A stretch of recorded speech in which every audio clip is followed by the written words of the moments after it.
Réunis à Luanda, les dirigeants européens et africains ont un objectif commun, approfondir leurs relations commerciales, une nécessité dans un contexte international tendu pour Ursula von der Leyen.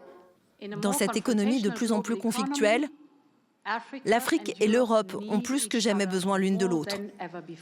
L'Union européenne reste le principal partenaire commercial de l'Afrique, avec des échanges estimés à 467 milliards d'euros en 2023. Ces rencontres au plus haut niveau entre dirigeants africains et européens offrent des opportunités exceptionnelles.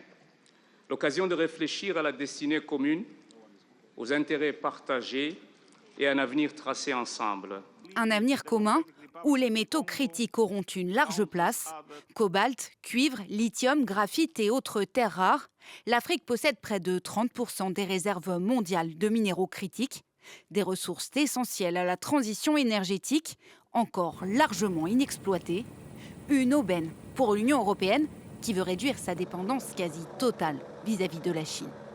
Pékin a depuis longtemps compris le potentiel de l'Afrique et dispose déjà de ses propres mines sur le continent, des ressources ensuite traitées sur son territoire, comme 90% des minerais rares de la planète. Et c'est sur ce point-là, précisément, que les Européens voudraient changer la donne. La demande pour ces minéraux essentiels devrait tripler d'ici 2030. Cela doit être l'occasion de remettre en question les anciens modèles d'exploitation des ressources et de les remplacer par des processus de transformation et de production à forte valeur ajoutée dans les pays d'origine. Européens et Chinois ne sont pas les seuls à avoir des vues sur l'Afrique. Washington place également ses pions, comme la Russie, mais aussi la Turquie.